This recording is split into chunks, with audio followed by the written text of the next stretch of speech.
Radhe Radhe. Welcome to my channel. मैं कुसुम मिश्रा। आज का वीडियो हमारा सावन मास के ऊपर है।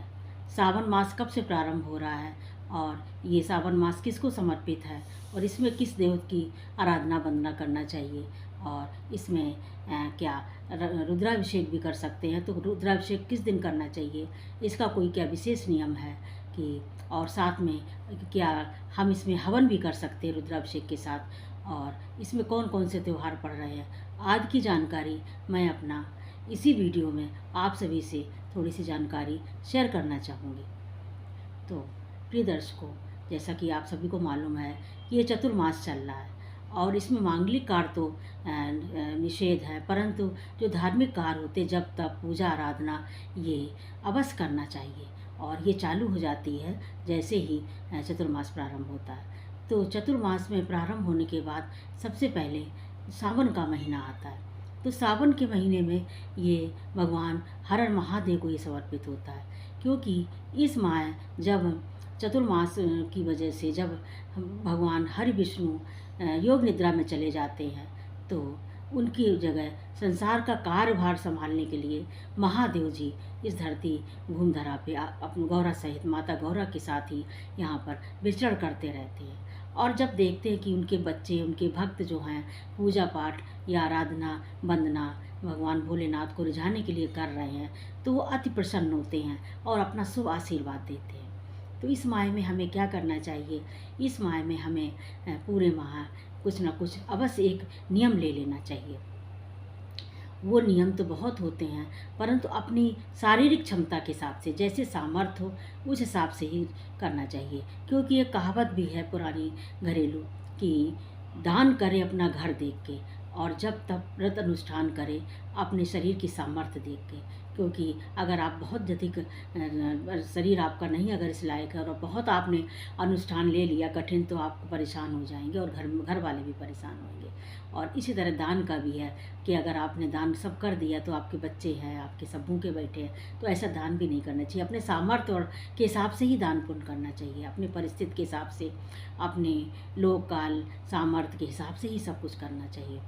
तो इसमें सबसे अधिक जो है लोग क्या करते हैं कि इसमें भगवान हर हर महादेव की पूजा आराधना वंदन करते हैं। तो इसके लिए कुछ लोग तो पूरे मास का व्रत रखते हैं, जिसमें कि एक टाइम अन्न का ग्रहण करते हैं, और कुछ लोग क्या करते हैं कि नमक छोड़ देते हैं, कुछ लोग मीठा छोड़ देते हैं, कुछ लोग लहसुन प्याज छोड़ देते हैं। परंतु बहुत कुछ न कर पाए तो सात्विक भोजन करना चाहिए और पार्थिव शिवलिंग की आराधना पूजा करना चाहिए। तो पार्थिव शिवलिंग आप प्रतिदिन भी बना करके पूजा करके प्रतिदिन करके और उसको कहीं बहते हुए पानी में उसको विसर्जन कर देना चाहिए। अथवा आप एक दिन भी बना करके पूरे महीने उसकी पूजा आराधना करना चाहिए, और करते ही उसको फिर जब पूरा महीना आपका हो जाए तो उसको आप विसर्जन भी कर सकते हैं। तो ये भी कर सकते हैं। और इसका रुद्राभिषेक का मुख्य नियम ये होता है कि किसी भी दिन आप सावन के महीने में हर दिन शुभ होता है। जैसे कि नवरात्र में माँ दुर्गा के जब नवरात्र होते हैं तो उस दिन हर दिन शुभ होता है, तो किसी दिन भी उनका जागरण वंदना कर सकते हैं। ऐसे ही सावन के महीने में भी भगवान भोलेनाथ का जो रुद्राभिषेक होता है आप किसी भी दिन कर सकते हैं, क्योंकि शिव जो है धरती पर ही होते हैं। तो इसमें कोई भी ऐसा मुश्किल नहीं किस दिन करें, ऐसा कुछ नहीं है। तो इस कर देना चाहिए, कभी भी आप कर सकते हैं। और सूक्ष्म रूप से तो घर में आप प्रतिदिन उन पर जल की धारा आप समर्पित कर सकते हैं। गाय के दूध से भी आप कर सकते हैं, पंचामृत से भी कर सकते हैं, और कई चीज़ें हैं जैसे समी का जल, बहुत कुछ है। परंतु सॉल्ट में जो हम गृहस्थ लोग हैं वो अपना जल से गंगा जल मिला करके और दूध की धारा से प्रतिदिन हम जल अभिषेक कर सकते हैं। इसको करते रहना चाहिए। और बेलपत्र प्रतिदिन समर्पित करना चाहिए। बेलपत्र कभी बासा नहीं माना जाता है, तो इसके लिए हम उसकी डंडी जो होती है उसको हटा करके और उसको हम प्रतिदिन समर्पित करना चाहिए, और धूप दीप नैवेद्य के आदि के द्वारा उनका पूजा अर्चना वंदन करना चाहिए। और इसके साथ हमें क्या नहीं करना चाहिए, तो पूरे महीने कम से कम ये नियम ले लेना चाहिए कि जैसे पुरुष वर्ग हैं तो उनको अपने शेव नहीं, दाढ़ी नहीं बनाना चाहिए, बाल नहीं कटवाने चाहिए, नेल्स नहीं। नेल्स का तो सभी के लिए नियम होता है कि नेल्स नहीं अपने उस दिन पूरे महीने काटना चाहिए। और जितना हो सके उतना आप सात्विक रहिए, ब्रह्मचर्य का पालन करिए। तो ये सब आपके लिए अत्यंत आवश्यक है। अगर आप कर सकते हैं तो बहुत ही अच्छा है।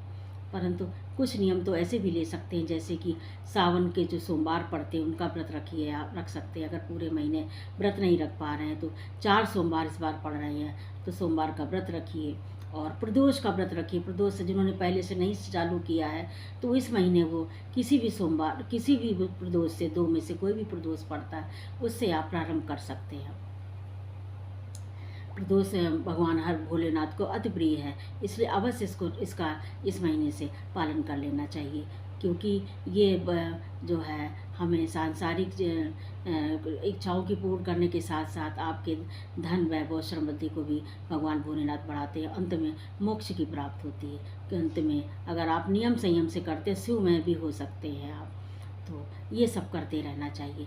साथ में अमूमन ये लोगों में एक धारणा होती है कि क्या इसमें रुद्राभिषेक के बाद हवन करना ज़रूरी है, हवन कर सकते हैं अथवा नहीं कर सकते हैं। तो ये आपकी इच्छा के ऊपर है। वैसे कोई ज़रूरी नहीं कि आप रुद्राभिषेक के बाद हवन करेंगे, परंतु अगर आचार्य लोग उपस्थित हुए हैं और आपकी इच्छा है कि बहुत दिन से हमारे घर में हवन यज्ञ नहीं हुआ है तो आप हवन यज्ञ भी करवा सकते हैं। क्योंकि इसमें जो रुद्री जो होती है वो एक हवन के ही समान है। और रुद्री से करके ही आचार्य लोग जो रुद्राभिषेक कराते हैं तो उसके बाद कोई भी ज़रूरी नहीं कि आप हवन करें, और इसको अधूरा नहीं मानते हैं। सिर्फ रुद्राभिषेक करिए और अपना चाहिए तो ब्राह्मण को अपना भोजन करा दीजिए। और घर पर कुटुंब में जो भी समाज में हो जिनको भी आप बुला सकते हैं उनको बुला के प्रसादी भी आप ग्रहण उनको दे सकते हैं।